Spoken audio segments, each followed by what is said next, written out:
Bab 3259 sampai bab 3260. Ye Chong pergi ke hotel yang dia sepakati dengan si Chow. Ini adalah restoran Thailand yang sangat terkenal di Luzu. Pelayan membawa Ye Chong ke kamar pribadi yang disediakan oleh si Chow. Saat Ye bergegas masuk, si Chow sudah duduk di dalam dan menunggu. Melihat Ye Chong datang, si Chow segera berdiri dengan senyuman di wajahnya. "Saudara Chong, kamu di sini, silakan duduk." Ye Chong juga tersenyum secara simbolis, lalu duduk di sebelah si Chow. Si Chow segera meminta pelayan menuangkan wine, terlihat sangat antusias. "Saudara Chong, saya sudah lama ingin mengobrol dengan Anda, tetapi saya tidak pernah memiliki kesempatan ini. Hari ini saya cukup beruntung akhirnya mengundang Anda," kata si Chow sambil tersenyum. Ye Chong tidak tertarik dengan pujian si Chow. Dia berkata, "Saya mendengar bahwa grup si Anda adalah distributor yang sangat besar di dunia." "Tentu saja," si Chow berkata, "jika tidak cukup besar, kami akan malu mewakili anggur Dakiang. Hari ini ayah saya akan pergi ke desa Xiaoye untuk menandatangani kontrak. Saya kira semua orang sudah mulai minum anggur perayaan, jadi mari kita mulai minum juga."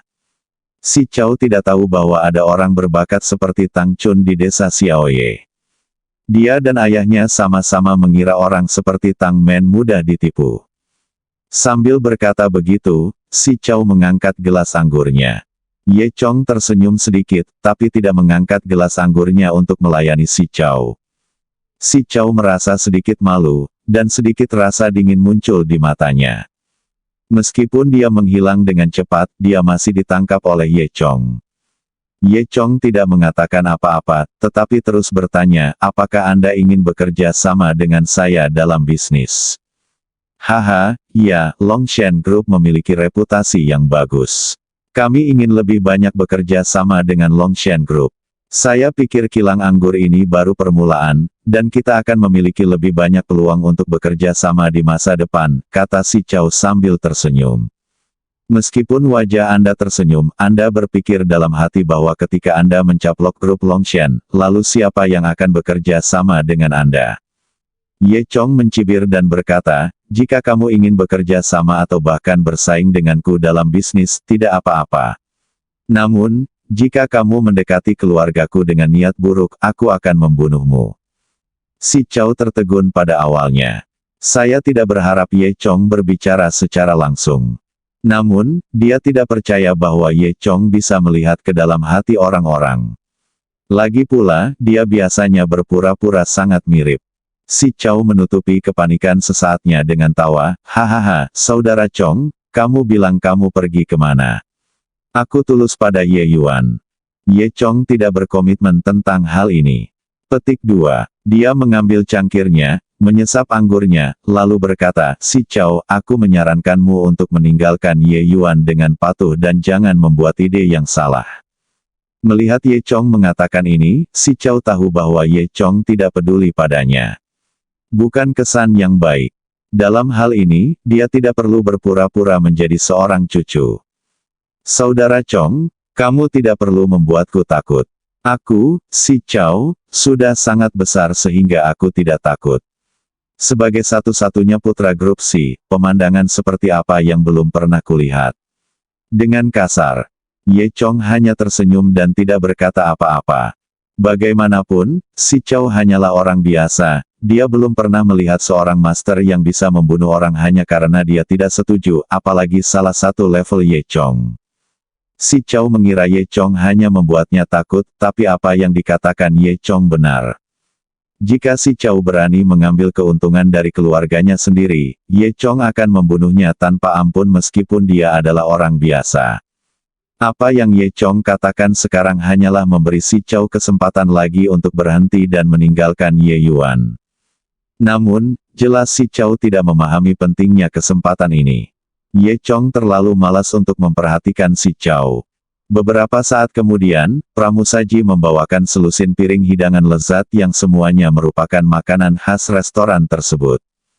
Si Chow dengan cepat mendapatkan kembali senyumannya dan berkata kepada Ye Chong, "Saudara Chong, jangan bicarakan itu sekarang. Makanlah.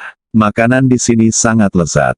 Ye Chong mengambil sumpitnya dan aku mengambil beberapa gigitan simbolis. Selanjutnya, tidak peduli apa kata si Chow, Ye Chong selalu memberikan jawaban yang tidak antusias. Selama 10 menit penuh, hidangan di atas meja nyaris tidak tersentuh. Meski begitu, si Chow tidak berniat marah. Tahukah Anda, bagi generasi kedua yang kaya seperti dia, orang lain biasanya menyukai dia. Kapan dia pernah begitu rendah hati? Jika seseorang tidak mengetahui hal ini, mereka akan berpikir bahwa si Chow sangat toleran terhadap Ye Chong karena Ye Yuan. Aku khawatir bahkan Ye Yuan sendiri akan sangat tersentuh ketika dia datang. Si Chow tersenyum dan berkata, "Saudara Chong, makannya hampir selesai. Ayo bermain sebentar." "Oh." Ye Chong mengangkat alisnya, "Apa yang ingin kamu mainkan?" Si Chow berkata sambil tersenyum, "Saudara Chong, kamu belum pernah ke sini sepanjang tahun. Bian, aku khawatir kamu tidak tahu, ada ruang hiburan baru yang sangat menyenangkan di Luzhu, aku akan mengajakmu bermain." "Oke," kata Ye Chong. Dia hanya ingin melihat obat apa yang dibeli si Chow di labu tersebut. Kemudian, kedua orang itu keluar dari restoran. Ye Chong duduk di mobil si Chow, yang dikendarai oleh si Chow. Dia mulai dari restoran dan menuju ke timur sepanjang jalan utama di Luzhu. Setelah berkendara kurang lebih 40 menit, kami sampai di suatu tempat yang cukup terpencil. Ini merupakan kawasan yang baru dikembangkan. Karena bangunannya relatif sedikit, kawasan sekitarnya terbuka dan pemandangannya lumayan. Tempat mereka datang seperti sebuah rumah bangsawan. Di gerbang manor, ada tulisan, "Klub Hiburan Sansui," di atasnya. Dilihat dari merek dan dekorasinya yang baru, seharusnya tempat ini dibuka kurang dari setahun yang lalu. "Haha, Saudara Chong, tolong." Si Chow memberi isyarat mengundang. Ye Chong juga bertanya-tanya mengapa si Chow membawanya ke sini. Namun, gelombang seperti apa yang bisa dibuat oleh orang biasa? Dia hanya mendengarkan pengaturan si Chow dan melihat apa yang sedang dilakukan si Chow. Kemudian, Ye Chong mengikuti si Chow ke pintu masuk klub. Pintunya diblokir oleh pagar dan tidak diperbolehkan masuk atau keluar. Seorang penjaga keamanan berlari dari rumah sebelah. "Nak, apakah kamu punya kartu anggota?" "Kami punya sistem keanggotaan di sini," kata satpam itu. Si Chow dengan santai mengeluarkan kartu emas hitam dari sakunya dan menyerahkannya kepada penjaga keamanan. Setelah satpam melihatnya, sikapnya berubah drastis. Tampaknya identitas yang diwakili oleh kartu ini tidak sederhana. "Anggota emas hitam yang terhormat, silakan masuk." Setelah itu, gerbang pagar terbuka. Begitu kedua orang itu masuk, sebuah kendaraan niaga besar diparkir di depan mereka. "Dari pintu masuk ke gedung klub, kamu harus melewati taman. Ada juga bus untuk antar jemput di bagian ini," kata si Chow kepada Ye Chong. Ye Chong tidak banyak bicara dan mengikuti si Chow ke dalam mobil. Mobil melaju perlahan selama 10 menit di jalan semen yang datar. Di sepanjang perjalanan terlihat kolam bebatuan, paviliun dan paviliun yang didekorasi dengan sangat mewah. Kemudian, mobil berhenti di depan pintu gedung loteng 3 lantai. Ye Chong dan si Chow keluar dari mobil. Ada juga 2 penjaga keamanan yang berdiri di depan pintu. Ketika mereka melihat Ye Chong dan si Chow datang, mereka segera membuka pintu dan berkata serempak, "Selamat datang, semoga waktu Anda menyenangkan." Setelah 2 penjaga keamanan di pintu membuka pintu, mereka mendengar suara berisik dari dalam pintu. Suasana bercampur berbagai emosi kegembiraan, dan kekecewaan menyerbu wajahku seperti gelombang panas. Yang terlihat adalah sebuah aula yang megah dan megah, dengan beberapa lampu kristal tergantung di langit-langit. Di aula yang luas terdapat 5 meja permainan besar, dan setiap meja permainan dikelilingi oleh orang-orang. Ada beberapa pelayan berkemeja putih, membawa piring, berjalan di antara meja judi, menawarkan berbagai macam win berkualitas. Di tengah keramaian, Anda juga bisa melihat banyak gadis kecil berpakaian minim dipeluk ke kiri dan ke kanan oleh beberapa pria parubaya yang berminyak. Si Chow tersenyum dan bertanya, "Saudara Chong, bagaimana? Mainkan beberapa permainan." Ye Chong berkata, "Berjudi. Saya tidak tertarik." "Haha, Saudara Chong, tahukah Anda mengapa perjudian begitu populer? Karena bisa memberikan rasa kegembiraan yang tiada taraf dan tidak ada hubungannya dengan jumlah uang. Seperti kata pepatah, judi kecil itu bagus, tapi judi besar berbahaya bagi tubuh pergi. Si Chow berkata sambil tersenyum. Wajah Ye Chong tanpa ekspresi, tapi dia mencibir di dalam hatinya. Dia tahu si Chow ini pasti punya niat buruk. Ye Chong mengikuti si Chow ke aula dengan tenang.